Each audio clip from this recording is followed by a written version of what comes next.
I've been painting since I was like 5. My dad was a hobby painter, and so I guess just being around that all the time, I used to draw all the time and paint.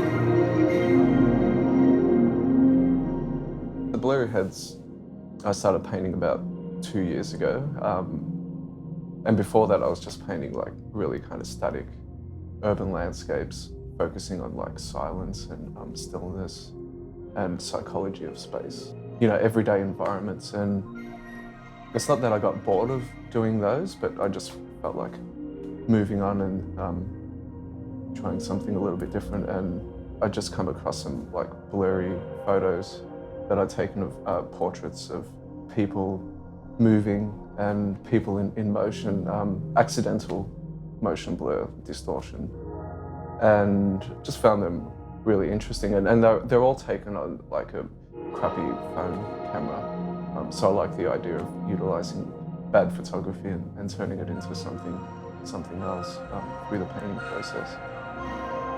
And created this dark kind of in-betweenness, like between one point of motion, like the starting point, and the other, this kind of in-between state.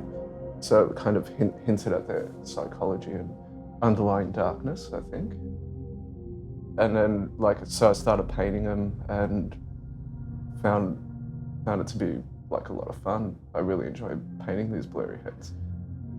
Each one, to me, looks quite different, even though like a lot of them are self-portraits or portraits of my twin brother.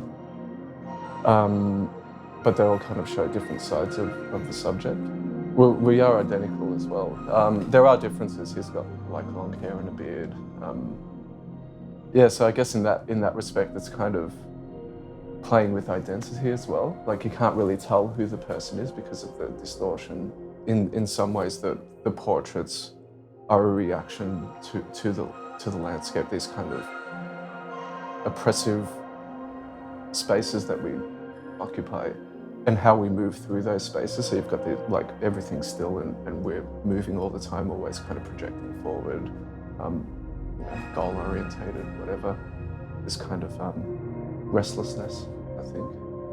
And this idea that we kind of embody time, everything else like is really still, slow, and you know, we have a concept of time, and by portraying figures in motion, kind of illustrates that, I think. I think with photography, like it captures that moment, and it's like a purely objective moment. And then when you paint it, it brings something subjective to it. So there's, you know, they're for me, two completely different objects. Like, one is, you know, just this quick capture, and then the painting shows traces of process, which is, I guess, considering the subject over time. From the initial point of painting to the end product, like you might have an idea to begin with, and through that considered process, you know, the end result changes depending on how you're feeling. So yeah, you bring something to it, some kind of background, or yeah. I think the next step with the blurry heads would be like really starting to integrate them into the static landscape. So you'll have this contrast between movement and stillness and the way we move through space.